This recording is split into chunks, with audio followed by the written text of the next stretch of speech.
UOL Entrevista. Aqui você ouve na íntegra as entrevistas feitas por repórteres do UOL com artistas, políticos, empresários e muita gente interessante.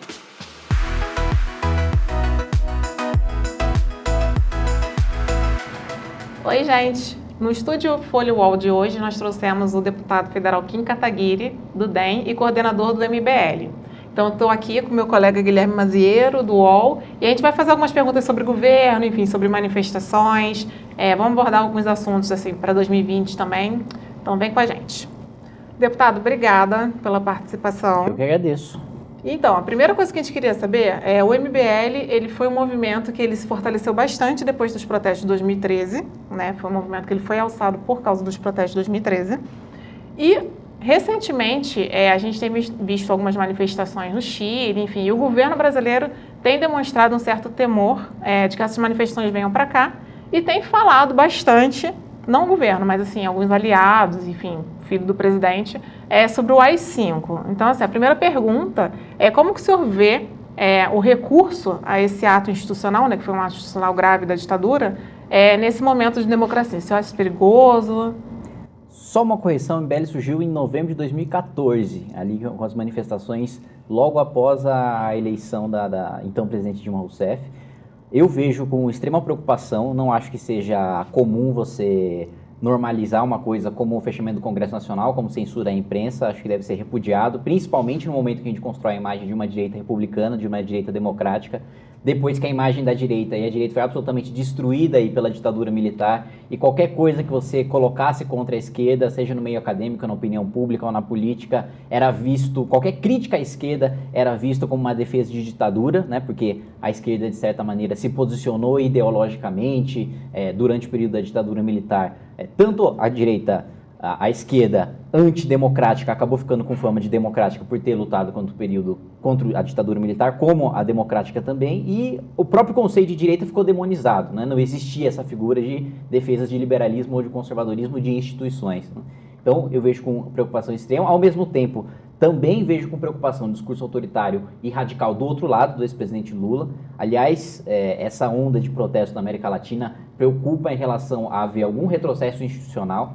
Teve um editorial do Globo recentemente citando ali a participação da Venezuela e na Bolívia nesses protestos, o que também mostra certo viés ideológico e o viés revolucionário nisso, que também preocupa. Eu acho que nem saída de ditadura militar imposta via executivo, nem de revolução popular saindo no quebra-quebra e derrubando o presidente, derrubando o deputado na porrada é solução. Acho que a saída é via institucional, e normalizar o discurso para qualquer um desses lados é ruim para a democracia e para o debate público e para a retomada do crescimento econômico também, porque ninguém vai querer ficar colocando dinheiro num país em que o presidente da República ou seus aliados fica ameaçando ruptura institucional, né? Tanto que a perspectiva de PIB, de crescimento do PIB no início do ano era de 3%, a gente aprovou uma reforma previdenciária maior do que a expectativa, né? Mais robusta do que a expectativa, e a expectativa de crescimento no final do ano agora é de 1% ou de 0,83%, dependendo do banco.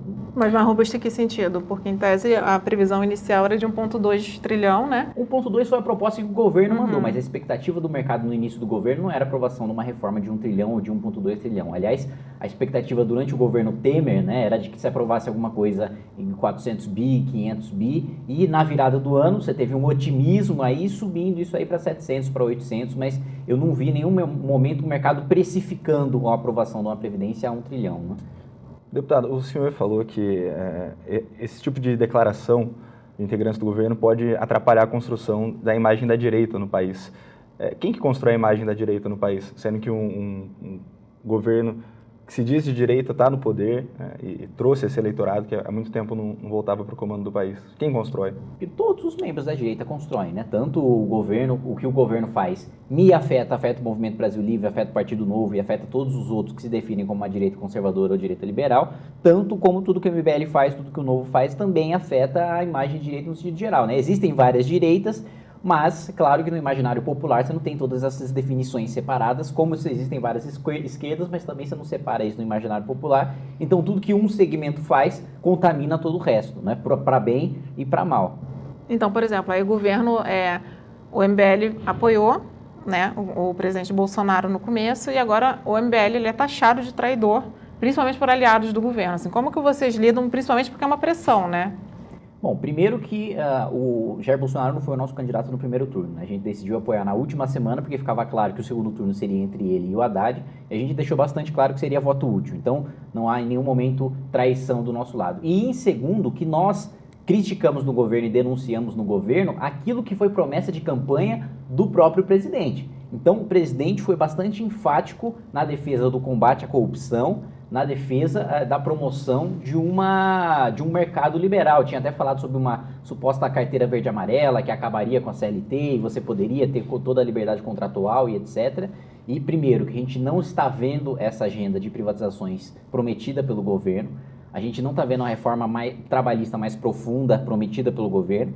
Em relação ao combate à corrupção, a gente vê o presidente da República utilizando o Estado de maneira patrimonialista para proteger o próprio filho do senador Flávio Bolsonaro de investigações. Então, você teve uma medida provisória extinguindo o COAF, abrindo para que o Conselho Deliberativo da Unidade de Inteligência Financeira, né, o novo nome do COAF, fosse por indicação política, não necessariamente um servidor de carreira. Foi uma emenda minha ao relatório do deputado Stefanes que mudou isso e permitiu que o COAF continuasse só com servidores de carreira da Receita Federal, da Polícia Federal, dos órgãos de fiscalização e controle. O presidente sempre foi muito crítico ao Supremo Tribunal Federal, mas vetou o projeto 2121 de 19, que limitava os poderes dos ministros do Supremo de conceder decisões monocráticas, suspendendo os efeitos de leis, ou seja, uma lei que fortalecia o papel do Congresso e diminuía a ânsia legiferante ali do Supremo Tribunal Federal, e o presidente vetou, mesmo sempre tendo um discurso muito crítico ao Supremo. Já disse até que o ex-assessor do Toffoli, que hoje é advogado-geral da União, é mais supremável, entre aspas, do que o ministro Sérgio Moro, e a gente sabe que o presidente Jair Bolsonaro, enquanto deputado, sempre foi muito crítico ao ministro Dias Toffoli, sempre citou o ministro Dias Toffoli como advogado do PT, e agora aceita uma indicação de Dias Toffoli para o Supremo Tribunal Federal. Então, em relação a diversas dessas pautas, já ameaçou, inclusive, tirar o comando da Polícia Federal, que foi o momento de maior cisão aí entre o presidente Jair Bolsonaro e entre o ministro Sérgio Moro. E outro ponto que também, para mim, é absolutamente inaceitável é essa tentativa de ter hegemonia na direita.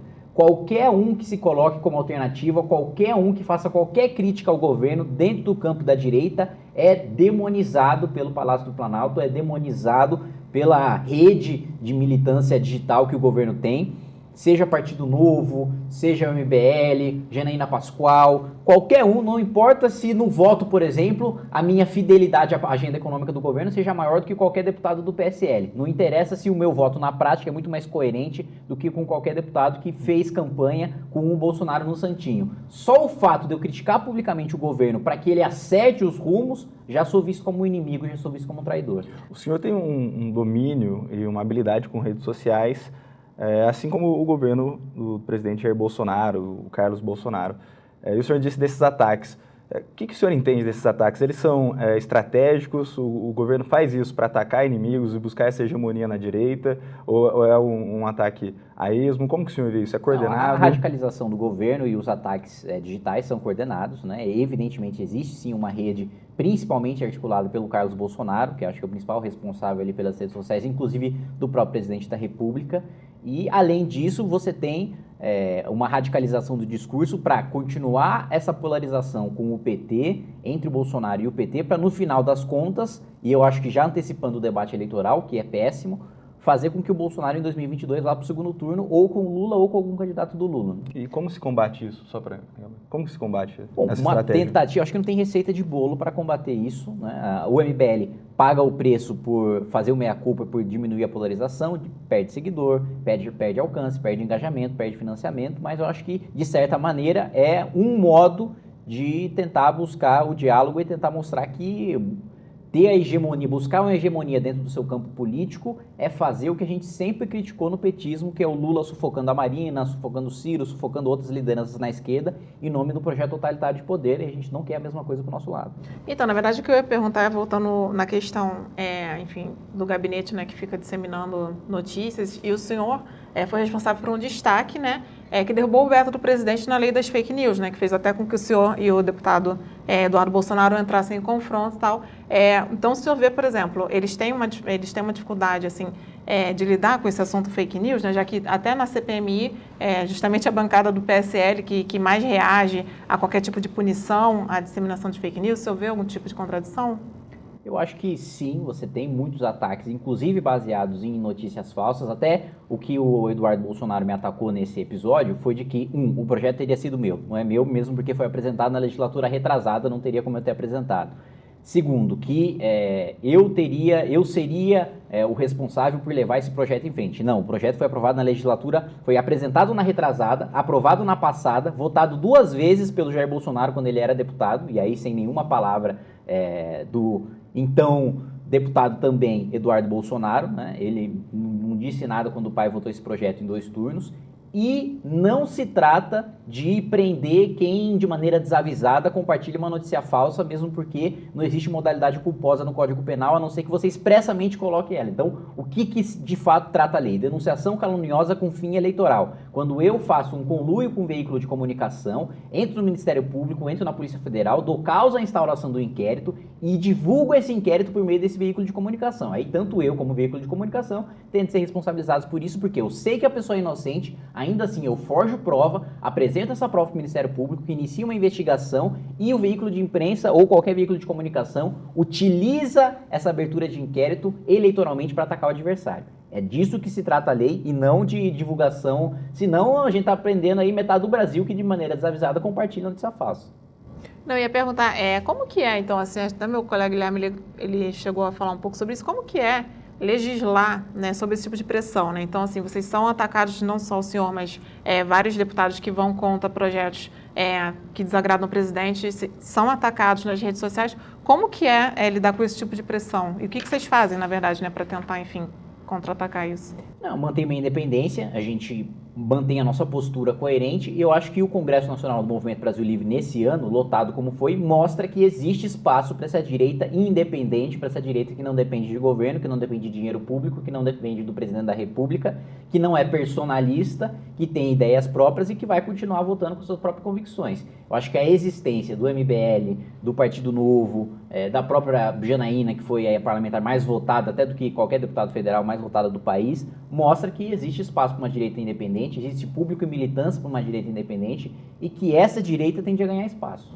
E o senhor hoje, desculpa, na verdade, só pegando um pouco, o senhor hoje está no DEM, Sim. né? Mas o senhor já citou algumas vezes essa direita independente, que é uma direita mais próxima do Partido Novo. Assim, o senhor acha que é um caminho natural, em algum momento, o senhor ir mais para um partido mais de direita, assim, do que esse partido de centro? Está nos seus planos em algum momento? E aproveitando isso, a Dani falou do DEM, é o partido do presidente da Câmara, o deputado Rodrigo Maia, que é o líder do Centrão, que é um grupo que a gente sabe que só pauta na Câmara o que o Centrão quer. Dá para ter essa independência, aproveitando o gancho da pergunta? Dá para ter essa independência, tanto que, contra o Centrão, eu fui o autor da emenda na LDO que barrou o aumento do fundo eleitoral e agora o próprio Centrão, com o apoio do presidente Rodrigo Maia, pauta de novo o aumento do fundo eleitoral com o meu protesto, com o meu voto contrário e, inclusive, eu também utilizando meu cargo de vice-líder para utilizar o tempo de liderança do partido para falar contrariamente. Então, mantenho completamente minha independência. Acho que se chegar num ponto de ruptura e de discordância em que o partido discorda tanto da minha atuação que fica insuportável meter no partido, se repetiria o episódio com o Arthur, deputado estadual, que foi tão crítico ao governo Dória e com o vice do Democratas, né, o vice-governador Rodrigo Garcia, que foi expulso do partido. Eu não acredito que vai chegar nesse ponto. Tem uma independência completamente respeitada pelo líder do partido e por outros membros do partido. Existem outros deputados do Democratas que votam comigo, que votam com a mesma linha de pensamento, com uma linha de pensamento liberal, com uma linha de pensamento independente e que são respeitados também. Porém, me posiciono diametralmente contra, por exemplo, a votação da lei dos partidos, do uso de dinheiro do fundo partidário para pagar multa, ou para pagar advogado, ou para comprar casa, ou para comprar avião, ou o que quer que seja, o aumento do fundo eleitoral, a própria existência do fundo eleitoral, também sou fortemente crítico, e toda essa pauta negativa do Centrão, que eu não vejo sentido nenhum, inclusive aproveitando que é a entrevista ao Grupo Folha, e próprio editorial da Folha de São Paulo também duramente criticado o aumento do fundo eleitoral, porque se a gente está promovendo ajuste fiscal, se a gente está pedindo para 200 milhões de brasileiros, se o presidente Rodrigo Maia conduziu a reforma previdenciária para ter austeridade, né, pedindo um sacrifício de todos os brasileiros para diminuir aquilo que eles vão receber no futuro das suas aposentadorias, se está cortando metade do orçamento da Embrapa, se a gente está cortando o orçamento do Ministério da Educação, da Infraestrutura, da Saúde, do Desenvolvimento Regional, de diversas pautas, justamente para ter equilíbrio fiscal para o país continuar funcionando nos próximos anos, Como é que pra gente, pra classe política, a gente exige um aumento de recurso público quando em todas as outras áreas a gente está falando que quer ajuste fiscal? Ou você é liberal em tudo, inclusive cortando na sua própria carne, ou você não é liberal. E teve esse movimento lá atrás na LDO, né? Enfim, que já conseguiram barrar o aumento e ele voltou agora. Dá para barrar agora? Dá para barrar. Existe um núcleo de parlamentares de vários partidos políticos diferentes que têm a agenda de barrar o fundo eleitoral. Eu consigo citar aqui 2 parlamentares de campos políticos distintos, 3, aliás, de campos políticos distintos, que também são a favor dessa pauta e articulam politicamente para barrar essa pauta. O Felipe Rigoni, a Tabata, o deputado Daniel Coelho. No Senado também tem o movimento do Muda Senado, que conseguiu derrubar várias sessões do Congresso Nacional também para manter vetos presidenciais, para derrubar a aprovação de PLNs. E eu acredito que tem a força sim, claro. Não pode deixar, a imprensa não pode deixar de continuar vigilante e a população também não pode continuar de manter a pressão para que os parlamentares, mesmo porque boa parte deles tem pretensões majoritárias e não querem se queimar com a opinião pública, para que os parlamentares votem contra o aumento do fundo eleitoral. Mas tem voto, porque assim, a gente estava fazendo esse pleito, né, de aumentar o fundo eleitoral, teve apoio dos principais partidos que representam, tipo, mais de 80% dos parlamentares. Então, tem voto para barrar? As lideranças partidárias não controlam completamente as suas bancadas. Se controlassem, eu teria votado com o partido em todas as votações, teria votado com o meu partido na lei dos partidos políticos, teria votado com o meu partido no aumento do fundo eleitoral na LDO, teria votado com o meu partido na transferência do COAF para o Ministério da Economia e em diversas outras pautas. Eu, assim como diversos outros parlamentares, não votamos com o nosso partido. Se as lideranças partidárias controlassem as suas bancadas, agora a gente já tinha derrubado tanto o veto em relação à multa eleitoral, como o veto em relação ao momento em que se defere a candidatura, e recentemente na última sessão do Congresso Nacional que a gente teve, o veto foi mantido e na outra todo mundo obstruiu porque os líderes partidários perceberam que iam perder o segundo veto também. Então, a pergunta não é se nós temos voto, a pergunta é se eles têm voto, porque o ônus do quórum para aprovação de uma emenda dessas é deles e não nosso. A gente falou um pouco aqui, mudando um pouco de assunto, falou sobre movimentos sociais e essa questão de posicionamento político dentro do DEM. Quais são os planos para o MBL? O senhor quer que o MBL se torne um partido? Quando e com quais pretensões? Quero que se torne um partido político. Acho que não é o momento, principalmente vista a proximidade com as eleições de 2020, mas para 2022 ou para depois de 2022, acho que tem que se estruturar no partido político, sim. Acho que a gente teve uma ideia errada da maneira coesa, como a gente imaginava que poderia trabalhar de maneira suprapartidária. A estrutura de liderança partidária e o funcionamento do parlamento exige que você tenha um partido político para trabalhar de maneira coesa, para ter mais força, para você fazer destaque, para você utilizar o seu tempo, para você obstruir, para você aprovar pautas. Eu acho que esse é o caminho natural para o MBL, inclusive para futuramente fornecer mais alternativas, não só para o legislativo, mas para o executivo também. Aí, aproveitando, na verdade, pegando um pouco, vamos supor, o MBL cria um partido. Como que dá para fazer financiamento de campanha, já que é o principal argumento de quem defende o aumento do fundo eleitoral é que ano que vem as eleições municipais, em 2020 as eleições municipais vão ter bastante candidato e tal. Como que dá para financiar a campanha sem esse dinheiro? Primeiro, se dinheiro vencesse a eleição, Meirelles era presidente. Segundo, se fundo eleitoral vencesse a eleição, o Alckmin era presidente. Ambos perderam e fracassaram miseravelmente nas suas campanhas. Os deputados federais com maiores votações, os deputados estaduais com maiores votações não utilizaram dinheiro público. Foi doação de pessoa física. Eu, inclusive, defendo doação de pessoa jurídica, eu defendo doações de empresas. Nós já tivemos a experiência de proibição de doação de empresas no período pré-Collor. E o que deu o resultado foi o escândalo do PC Farias. Inclusive, a doação empresarial foi permitida como conclusão e sugestão do relatório da CPI do PC Farias, porque viram que não adiantava nada proibir o financiamento empresarial, porque aquele que quer fazer sacanagem vai fazer via Caixa 2, e aquele que não quer fazer vai deixar de ter o financiamento. Então você está jogando na clandestinidade aquele que quer fazer um negócio honesto, que vai deixar de receber, e beneficiando aquele que quer fazer nas escuras.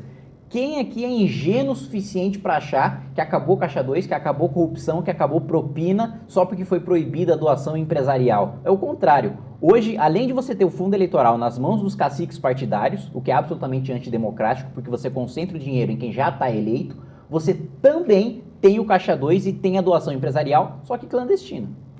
E falando em eleição, o MBL não vai ser um partido até ano que vem, que a gente tem as eleições municipais. O MBL tem candidato para a Prefeitura de São Paulo? Nós queremos lançar o Arthur Duval, mamãe falei, né, nosso deputado estadual, para a Prefeitura de São Paulo. Não tem partido político ainda, mas a gente conversa com diversos deles para tentar ter um partido político ou, quiçá, formar uma coligação para lançar ele para prefeito. Qual o cenário que o senhor vê para as eleições de São Paulo? Para as eleições de São Paulo, acho que, sem dúvida, Bruno Covas deve sair com a maior coligação, mas, como eu disse, a maior coligação garantisse a eleição, o Alckmin era presidente. Deve ter o Márcio França, que saiu fortalecido das eleições, quase venceu a eleição para o governo do estado e era um nome praticamente desconhecido até então. Você deve ter também o André Matarazzo, saindo pelo PSD, o candidato do Kassab. Também tendo Felipe Sabará como o candidato do Novo. Acho que vai ser uma eleição bastante dispersa, bastante dividida. Acho que vai ter um impacto para as eleições municipais. Acho que vai ser a eleição municipal com maior impacto de rede social, mas ainda com um impacto menor do que a de 2018, que eu acho que tinha um sentimento de mudança muito maior na população.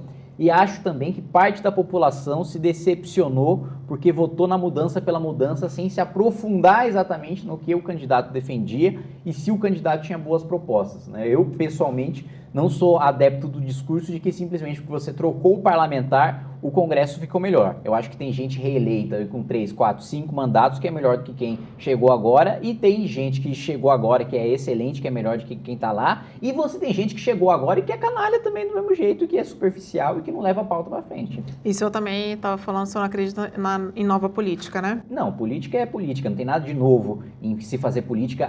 Qual que é a nova política, né? Você pergunta para uma pessoa que tem um discurso de nova política, o que tem de novo na política que você faz? Eu voto pelo meu ideal. Entendi. Então, desde o Senado ateniense, você é o primeiro infeliz que vota de acordo com o que você acredita. Não é fazer campanha com dinheiro público. Tá, entendi. Então, desde Carlos Lacerda, Ulisses Guimarães até agora, você é o primeiro que faz campanha sem dinheiro público. Então, não tem nada de novo nisso. Tem boa política e tem má política. Agora, a política, na sua origem, a gente sempre precisa lembrar, é virtuosa, porque ela veio para substituir, um cortou na cabeça do outro para saber quem seria o próximo César. A origem, a política em si, é uma coisa boa. É claro que a gente tem um sentimento hoje de que política é um negócio ruim, porque a classe política fez muita besteira, roubou, se envolveu em escândalo de corrupção, aprovou um monte de projeto contra a população, e agora você tem um sentimento contrário, né? Você tem até esse sentimento, cuidado, não vai... Até uma vez numa manifestação, o senhor veio me perguntar, gosto muito de você e tal, fiquei sabendo que você vai se candidatar, mas vai lá, entra na política, mas não se corrompa. Eu falei, o senhor também, gosto muito do senhor, o senhor não se corrompa. Aí ele, mas por que eu me corromperia? Eu falei, também, por que eu me corromperia? Não é a política que molda o caráter das pessoas, é o caráter que se revela uma vez que ela entra na política. Então, assim, o governo Bolsonaro, ele foi eleito falando que ele ia montar ministérios, enfim, cargos, ia distribuir cargos com quadros técnicos. E acabou que, no decorrer, ele não fez exatamente isso. Um eventual governo do MBL, como que seria? Quadros técnicos, indicação política também teria espaço? Como que seria isso? Seria espaço a composição política com capacidade para ocupar o cargo, né? Não dá também para a gente colocar qualquer um numa indicação política só porque a indicação é política. Aliás, apesar de todas as críticas que eu tenho ao DEM, eu acho que o DEM foi um dos partidos que fez uma indicação política técnica e de boa qualidade, que foi o ministro Mendonça Filho, né? Que teve um bom resultado, que aprovou a reforma do ensino médio e foi uma indicação eminentemente política, e é tão bom que hoje na iniciativa privada ocupa um cargo à altura, que é o comando da Fundação Lehman. Então, eu acho que tem sim como você ter composição política, como você formar um governo com indicações políticas, mas com capacidade técnica para ocupar o cargo. Não dá também para fazer que nem o Bolsonaro fez, de dar cargo de superintendência regional do IFAM ou do IBAMA para a paninguada do Ciro Nogueira, que admite que não tem a menor noção do que está fazendo. E assim, você falou da questão da pauta anticorrupção, né, que também é uma pauta bastante cara ao MBL e ao senhor também. Como que dá, assim, recentemente a Câmara aprovou esse pacote anticrime, né? Então você tem algumas medidas do governo que tentam combater o problema, elas são suficientes, assim, como que o senhor acha que dá para avançar nesse combate à corrupção? Acho que primeiro o governo precisa começar dando o exemplo, né? Não pode ter nenhum tipo de atuação, nenhuma reunião do presidente com nenhum ministro do Supremo Tribunal Federal para falar sobre o caso do próprio filho. Você não pode ter medida provisória acabando com o órgão de fiscalização e controle. Você não pode ter um ministro do turismo cheio de acusações nas costas e que até agora parece que foi esquecido e está lá no governo e continua até hoje. E o governo briga com o PSL, mas o ministro do PSL continua dentro do governo. Enfim, o governo precisa dar o exemplo. E, em segundo lugar, eu acho que levar em frente a pauta de privatização também é uma pauta anticorrupção, porque tira da mão das indicações políticas empresas que são estratégicas para o país e justamente por serem estratégicas não podem estar na mão do Estado. Minha visão antagônica a esse protecionismo exacerbado defendido pelo presidente, que coloca, não, se é estratégico, precisa estar na mão do Estado. Não tem nada mais estratégico, por exemplo, do que comida. E não tem nenhuma Bifobras ou Arrozobras que a gente vai lá comprar nossa comida. Pelo contrário, o nosso agronegócio é um dos mais competitivos do mundo e está na mão da iniciativa privada. A mesma coisa acho que poderia acontecer com os nossos bancos, com o Banco do Brasil, com a Caixa, com a Eletrobras e com a Petrobras. Os podcasts do UOL estão disponíveis em todas as plataformas. Você pode ver a lista desses programas em uol.com.br/podcasts. Recebe salário, faz transferência, pagamento, recarga de celular e até empréstimo, tudo sem taxa. PagBank, a sua conta grátis do PagSeguro. Baixe já o app e abra sua conta em 3 minutos. O senhor pontuou algumas áreas que o governo poderia melhorar e se adequar. Como que o senhor vê a articulação política do governo? Não existe articulação política do governo. Acho que, tirando a época em que o governo tentava fazer com que o Eduardo Bolsonaro fosse embaixador em Washington, e aí você tinha distribuição de cargos e distribuição de emendas, você não teve mais nenhum tipo de, eu não estou falando de distribuição de cargo nem de emendas, você não teve sequer diálogo. Você teve uma entrevista, aliás, recentemente, do presidente da Frente Parlamentar da Agropecuária para o Estadão, falando que o governo não apresenta sequer o projeto para a frente antes de apresentar. A frente fica sabendo no mesmo momento que a imprensa fica sabendo, é pega de surpresa, não consegue ter articulação, chega em cima da hora, exemplo da MP do Cadastro Ambiental Rural. Chegou na Câmara dos Deputados, a FPA vendeu os 2 rins para conseguir em 2 dias votar e aprovar, mas porque o governo não apresentou com antecedência suficiente, logo depois foi derrubado no Senado. Então, ou o governo trata como aliado aqueles que aprovam suas pautas e querem levar suas pautas em frente, ou o governo vai continuar tendo sucessivas derrotas no Congresso. Que foi uma reclamação até do líder do Centrão, do Arthur Lira, né? Que ele falou que, assim, que muitas vezes o Congresso ele é surpreendido com o texto de medida provisória, assim, porque o governo não senta para conversar com os parlamentares, o que poderia facilitar a aprovação, né? E então, o governo também não pode ficar tratando tudo via medida provisória. Aliás, eu nem sei se precisaria me aprofundar mais no tema, mas nem sei se eu sou a favor desse instituto da medida provisória, porque tem muita coisa que precisa ser debatido via legislação, né? Não faz sentido uma lei que vai durar 50, 100 anos, ser publicado numa medida provisória e gerar efeito imediato sem debate nenhum. Tem esses projetos do governo que são entregues ao Congresso sem apresentação, sem negociação. As PECs mais recentes do Paulo Guedes para mexer na estrutura financeira do país, elas foram entregues para o Senado, manobrando o regimento, em vez de colocar na Câmara, colocando no Senado. Mas a reforma da Previdência, que era a pauta prioritária do governo, ela foi negociada. A gente teve uma negociação de emendas, de cargos, e o governo, em partes, não cumpriu o acordo, enfrenta a resistência do Congresso para aprovar alguns pontos. Então, assim, eu quero fazer esse contraponto de que todo mundo fala que não tem essa articulação do governo, teve ali para a Previdência, que era a pauta prioritária. Como que o senhor vê isso? E como que o senhor vê a condução desse acordo da Previdência? Teve, mas primeiro, você teve a aceitação de indicação política que não tinha capacidade técnica de ocupar os cargos. E segundo é o que você colocou, o governo não cumprindo com a palavra, né? Uma vez que você se compromete a fazer alguma coisa, o maior lastro que você tem na vida pública que você pode ter é a sua palavra, é o que você diz, porque não existe um contrato que você assina, vou votar a favor do seu projeto aqui, viu? Pronto, depois se eu não votar, você pode me cobrar R$5.000 de multa por dia. Não, ou então eu vou ter uma obrigação trabalhista aqui com você e qualquer hora você pode me demitir. Política é palavra. Se você não tem palavra, você não tem nada. E a partir do momento que o governo quebra com a sua palavra, você quebra a confiança. É a mesma coisa que você vai comprar um picolé na rua, você dá o dinheiro para a moça do picolé, a moça não te dá o picolé. Você nunca mais vai naquela barraca de picolé e você, ainda dependendo do nível de fúria que você ficar com a moça do picolé, você ainda vai ficar com uma placa na frente falando, a mulher do picolé é caloteira. É isso que está acontecendo no governo hoje. Mas isso, o senhor acha que, por exemplo, isso tem mais a ver com o fato de os interlocutores do governo, junto aos parlamentares, eles não terem autonomia para formular os acordos, ou realmente por, sei lá, uma espécie de má-fé? Não, se eles não tivessem autonomia, eles não teriam feito a promessa no primeiro lugar, né? Esse é o primeiro ponto. Não existe promessa feita por um articulador político do governo que não tenha passado pelo presidente da República. Isso aí é falso. Às vezes colocam, não, mas estão fazendo coisas sem o presidente saber. É o presidente que indica, no momento que o presidente sabe, ele pode tirar no outro dia. E, basicamente, todo mundo que participou do processo decisório do governo na reforma previdenciária ainda está no governo. Então, se o presidente não sabia à época, já deveria saber agora, e até agora a gente não viu nenhum nome no Diário Oficial. Então é o quê? Incompetência ou mau caratismo? Incompetência ou mau caratismo? Mau caratismo, má fé. Ou seja, o governo promete coisas que ele sabe que ele não vai conseguir cumprir. Até porque... não é que ele sabe que ele não vai conseguir, que ele sabe que ele não vai querer cumprir.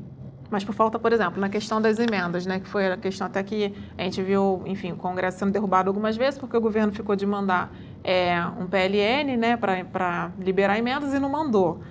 Isso tem mais a ver, enfim, com essa questão de incompetência e tal, ou a situação fiscal do país, por exemplo, impede ele também de... Não, acho que o governo, em relação à situação fiscal, o governo não deveria ter prometido. Ponto.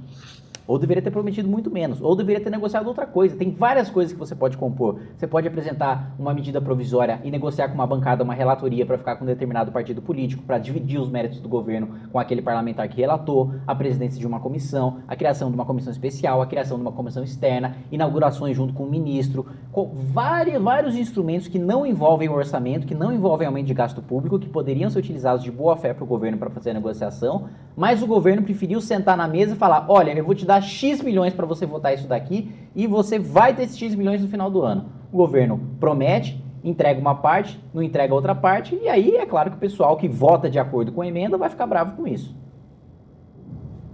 Queria fazer mais uma pergunta. Tem um ano que o senhor está como deputado, e o senhor já disse em outras entrevistas que arrumou um problema gigante para a cabeça sendo deputado, porque viu que a vida demanda muito mais do que dava para se imaginar. O que o senhor aprendeu de política nesse um ano como deputado que o senhor não sabia na época das manifestações? Que eu não sabia?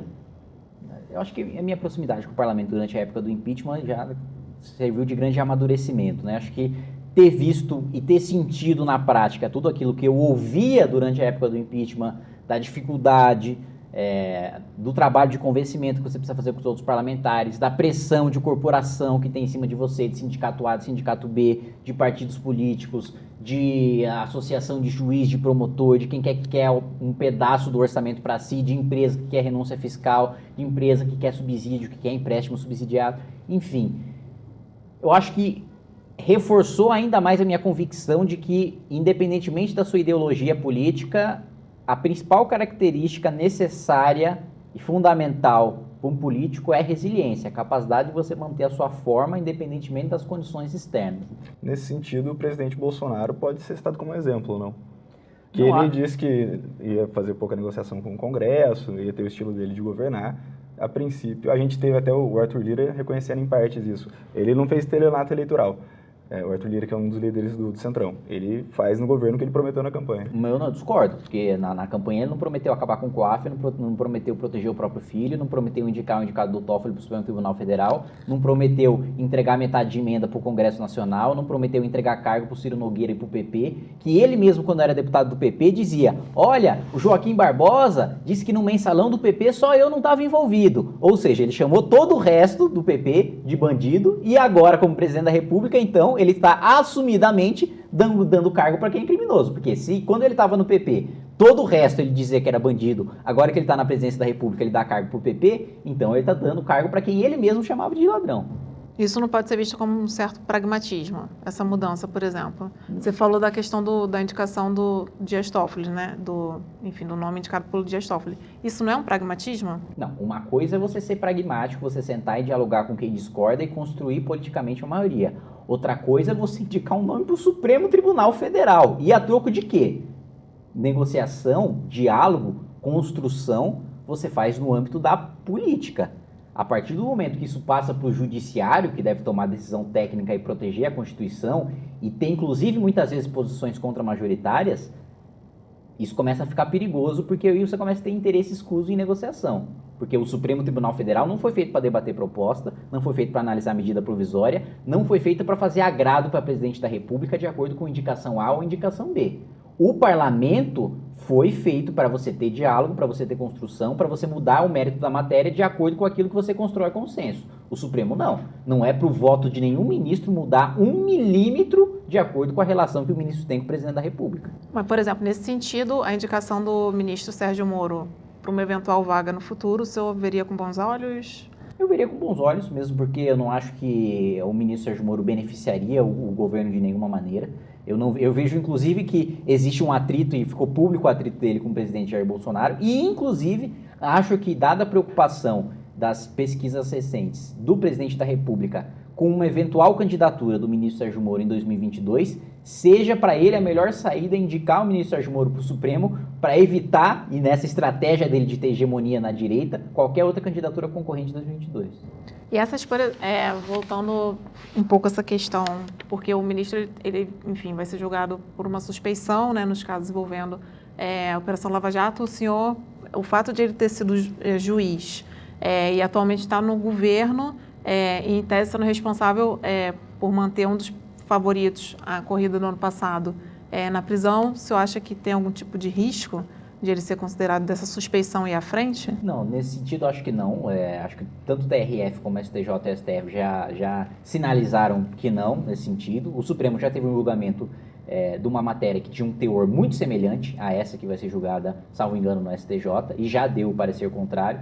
Já colocou que, primeiro, a Operação Lava Jato começou ali bem no início, ali em 2014, quando o Jair Bolsonaro sequer pensava em ser presidente da República, e é muito conspiratório achar que toda essa construção foi feita pelo Sérgio Moro para a eleição de Jair Bolsonaro. E segundo, que já teve um episódio público que demonstrou que esse alinhamento entre Sérgio Moro e Bolsonaro não vem de sempre, né? Já teve uma época em que o próprio Jair Bolsonaro, enquanto deputado, tentou cumprimentar o então juiz Sérgio Moro, e o então juiz Sérgio Moro ignorou, né? Então não é difícil pensar num conluio entre os dois, numa conversa entre os dois, porque o único candidato à presidência da República que falava publicamente em indicar o ministro Sérgio Moro para o Ministério da Justiça era o senador Álvaro Dias, né? Você não tinha nenhuma sinalização nesse sentido do presidente Jair Bolsonaro, então eu duvido muito que isso prospere.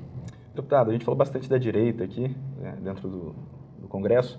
Eu lembro que bem no começo do ano, uma conversa rápida com o senhor pelo corredor, perguntei como que ia ser a relação com a oposição. E o senhor me disse que ia ser de diálogo. Então eu quero saber como que foi essa relação com a oposição esse ano, se foi de diálogo. E a gente tem o ex-presidente Lula, que saiu da prisão, se o senhor sentaria para conversar com ele. Bom, primeiro que foi uma relação de diálogo, colocando sempre de maneira incisiva minhas discordâncias, como sempre coloco, não mudei 1 milímetro nesse sentido, continuo subindo na tribuna, continuo utilizando as mesmas palavras, continuo utilizando os argumentos, continuo sendo crítico à visão de mundo da esquerda, e eu acho que isso não pode mudar, né? Dialogar não significa concordar e não significa deixar de criticar. Mas um exemplo prático desse diálogo é que na comissão que eu mais aprovei relatórios, que foi a Comissão do Trabalho, é uma comissão presidida pelo PCdoB, né? Então, isso demonstra que no âmbito político, naquilo que foi possível construir consenso e aprovei inclusive relatórios por unanimidade. Agora, para mim, no meia-culpa do MBL, o principal ponto foi o principal erro foi a gente ter misturado quem era de esquerda, simplesmente discordava da gente, com quem era de esquerda e tinha cometido crime, quem era ladrão, quem era bandido. Acho que para mim a gente ter misturado esses dois e ter demonizado da mesma maneira foi o maior erro. E aí respondendo a sua pergunta... E quando o senhor reconheceu esse erro? Acho que na mesma época do meia-culpa, é isso, nesse ano. E respondendo a sua pergunta, justamente por eu acreditar que esse foi o maior erro do MBL, eu não vou misturar a esquerda com que eu dialogo, que não cometeu crime, que não está envolvido com organização criminosa, com o Lula, que é um radical, que é antidemocrático, que polariza o discurso, prejudicando as instituições e que é criminoso, que cometeu crime sim. Uma coisa é eu dialogar com uma pessoa que eu sei que está bem intencionada, mas que discorda da minha visão de mundo. Outra coisa é eu sentar para dialogar com uma pessoa que sei que está lá para organizar uma organização criminosa e para ter um projeto totalitário de poder. Aí não tem diálogo. Mesmo ele sendo uma das maiores lideranças de esquerda. Mesmo sendo uma das maiores lideranças de esquerda. Maior ou menor liderança, ser criminoso é fato. E o senhor chegou até, enfim, durante a conversa, a falar um pouco de cenário para 2022, né? Que qualquer candidato de esquerda, se for colocado junto ao presidente Jair Bolsonaro, possivelmente vai ser derrotado, né? Algum nome chamaria a sua atenção para a corrida de 2022, assim, dentro do seu partido? Tem algum nome? A gente tem aí alguns nomes postos, como o Maia, o próprio Rodrigo Maia, exato. Bolsonaro. Eu acho que, mantida a temperatura atual, o que se desenha para 2022, mas fazendo uma ressalva bem grande, né? Acho que quanto antes a gente faz... Primeiro que eu acho que antecipar o debate eleitoral é ruim, causa divisão, no momento que a gente está, que é político-administrativo e não político-eleitoral, que a gente tem que fazer construção e não divisão. Mas tudo bem, vocês estão antecipando, eu vou responder. É o debate que está posto, né? Eu sei, mas no segundo ponto. Quanto antes a gente faz essa previsão, quanto mais a gente vai errar. Para mim, é exatamente o que aconteceu nas eleições de 2018. Em 2014, o presidente eleito em 2018 era o Aécio. Em 2016 era o Dória. Ali na primeira metade de 2018 era o Alckmin. Depois, no final das contas, todo mundo errou e descobriu que era o Bolsonaro. Então, eu acho que o mesmo erro vai acontecer agora. Qualquer análise que seja feita, muito provavelmente vai estar errado. Mas eu acredito que, mantida a temperatura atual, tudo se desenha para um cenário em que o Bolsonaro vai para o segundo turno com o candidato petista. Mas eu ainda acredito mais na probabilidade da gente não saber quem é o próximo presidente da República e dele não estar posto como candidato nem como pré-candidato. Mas isso, o que você acha que, assim, para ele ser reeleito, digamos assim, isso depende mais do quê? Da economia voltar realmente a reagir? Acho que depende da economia, depende da não construção de uma alternativa dentro da direita e depende da temperatura do discurso político. Se continuar polarizado como está hoje, é propício tanto para a candidatura dele como para a candidatura do PT. E o MBL, ele procura romper um pouco essa polarização, você avalia? Construir essa alternativa na direita? Procura, mas a gente não tem candidato à presidência em 2022. Mas assim, aí vocês atuando, no caso, para romper essa polarização, vocês conseguiriam ajudar a criar um cenário melhor para 2022? Que Sem não seja... dúvida, esse é o objetivo. E como que vocês vão fazer isso? Como a gente já está atuando. Mas sem partido, por exemplo. Não, não precisa ter um partido político para trabalhar o ambiente político, né? Mesmo porque vocês são a imprensa e afetam diretamente a opinião pública sem ter um partido político. Do MBL da mesma maneira. Pelas redes sociais, tendo formadores de opinião, promovendo debate público, fazendo vídeo, fazendo artigos, se aprofundando para aqueles que querem se aprofundar mais, sendo mais superficiais para aqueles que têm um dia a dia mais corrido, mas de toda maneira tentando trazer mais do debate público mais profundo e com uma visão crítica ao governo, do que se vê aí na direita governista hoje. Mas hoje o senhor apoiaria algum desses nomes, do Rodrigo Maia? Nem do próprio Rodrigo Maia, não. Que é do DEM, presidente da Câmara? Não. Rodrigo Maia jamais apoiaria para a presidência da República. Por quê? Não está de acordo com a minha visão de mundo alguém que pauta mudança no uso do fundo partidário, para você utilizar pagamento de, como eu já disse, de uso de multa, uso de dinheiro público para pagar multa, uso de dinheiro público para você comprar o que quer que seja para o partido político. Esse alinhamento com o Centrão não faria o menor sentido com a minha bandeira, não faria o menor sentido com o que eu defendo, me alinhar com um projeto desse. Acho que é legítimo, se ele quisesse disputar, que dispute, que disputa a presidência da República, mas eu discordo da visão de mundo dele, assim como eu discordo da visão de mundo de outros que não vou apoiar. O senhor acha um erro o Rodrigo Maia estar nessa articulação? Eu não vejo ele nessa articulação, não. Mesmo porque você vai fazer uma pesquisa hoje, arriscado dar traço. Então... Não, a articulação do fundo eleitoral. Eu acho um erro brutal. Quais outros erros o senhor considera que ele, como presidente da Câmara, fez esse ano nas pautas que foram colocadas, a maneira que foi conduzida? Do fundo partidário. Em relação também ao pacote anticrime, acho que ele poderia ter pautado antes e poderia ter construído maioria antes para ser levado em plenário. Também acho que a gente poderia ser mais ousado em reformas econômicas propostas pelo próprio Congresso Nacional, pela própria Câmara dos Deputados. A gente poderia ter uma agenda própria e ter conduzido com mais firmeza e ter pego debaixo do braço a reforma tributária, assim como ele pegou a reforma previdenciária. A gente não vê o mesmo afinco do presidente da Câmara trabalhando a tributária. A gente não vê o mesmo afinco do presidente da Câmara numa pauta anticorrupção, numa pauta anticrime, numa pauta de segurança pública. A gente, apesar do discurso de ter uma agenda social do presidente da Câmara, a gente não vê nenhum programa social estruturante, a gente não vê, por exemplo, uma porta de saída para o Bolsa Família. Uma coisa é colocar o Bolsa Família na Constituição, corrigir pela inflação, corrigir o índice que você calcula a miséria, mas isso não vai solucionar o fato de que hoje você tem pessoas dependentes do Estado porque são miseráveis. Aí a gente precisa de uma janela de saída para isso. Não vejo esforço nesse sentido, então acho que a Câmara, apesar do protagonismo que tem hoje, poderia ter mais se o presidente focasse mais numa agenda positiva e menos numa agenda da qual ele se fez refém pelos votos que ele teve do Centrão. A dúvida que eu fico em relação à questão do pacote anticrime é porque, assim, entre sair do grupo de trabalho e ser pautado no plenário, ficou um mês só, né? E foi, na verdade, o mês que o ministro Sérgio Moro começou a atuar para incluir pontos que tinham sido retirados, né? Se houve uma demora por causa do presidente da Câmara em relação a isso, porque...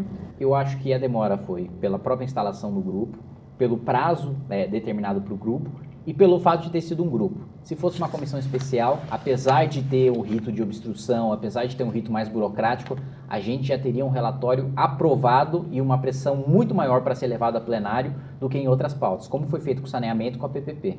Mas o resultado final, por exemplo, do pacote anticrime, qual a sua avaliação do que saiu? Eu acho que 30% do essencial foi retirado, né? A questão do plea bargain, né, que para mim era fundamental para você ter economia processual e para você acelerar a punição dos crimes, principalmente dos crimes menos graves. A questão do agente infiltrado também acho que era fundamental para combater a organização criminosa, para combater tráfico de droga, tráfico de arma.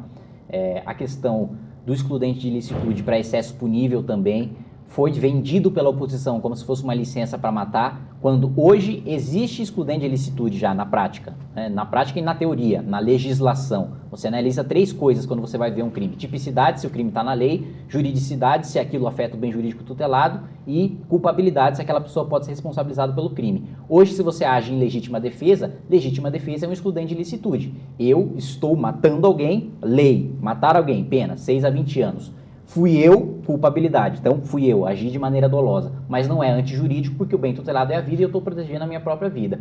O que se buscava com o projeto é ter esse mesmo tratamento para o excesso punível, quando em legítima defesa você excede o uso da força. E isso não tem absolutamente nada a ver com licença para matar, mas infelizmente foi um discurso vendido pela oposição e acho que comprado pelo próprio presidente da Câmara.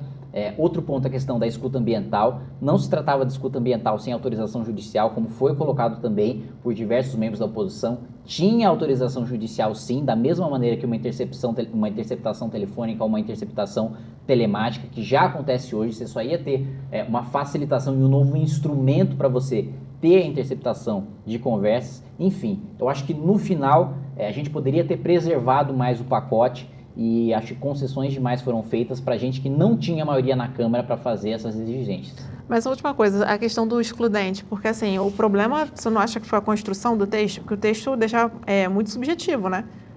Eu não como que você diminui a subjetividade? Porque assim, se você alegar violenta emoção, eu estou emocionado, infelizmente me assustei. Esse é o problema. O problema é que setores da imprensa e a própria oposição pegaram o parágrafo e interpretaram o parágrafo como se ele fosse um artigo por si só. O parágrafo você interpreta de acordo com o caput. Uhum. E o que o caput do artigo diz com bastante clareza é: agindo em legítima defesa, em havendo excesso punível, pode o juiz diminuir ou até isentar de pena aquele que agir em determinadas hipóteses. Foi colocado como se só se você agisse naquela hipótese, você já tivesse agindo em legítima defesa e já tivesse o excludente de ilicitude. Só se você agisse já com excusável medo e já atirasse em alguém, veio um cara atrás de mim e falou, burro, eu fui lá e dei um tiro nele, tem um excludente de ilicitude. Foi essa percepção que foi passada e essa percepção é falsa. Porque o caput diz, em agindo em legítima defesa. Então, só no ambiente de conflito, só quando alguém estivesse me atacando por qualquer meio que seja, aí eu me excedesse na defesa, me defender, tudo bem, já é um excludente de ilicitude, não precisava provar nada. Agora, eu me excedesse na defesa, aí sim haveria um excludente de ilicitude. É isso, deputado. Olha, a gente queria, na verdade, acho que a gente poderia ficar bastante tempo ainda conversando, mas a gente tem um tempo, né? Queria agradecer pela presença do senhor aqui. Eu que agradeço. Para o senhor voltar outras vezes para a gente continuar conversando. Obrigada, viu? Maravilha, muito obrigado. Obrigado. Gente, até a próxima. O UOL Entrevista tem edição de áudio de Isabel Rani e coordenação de Diogo Pinheiro.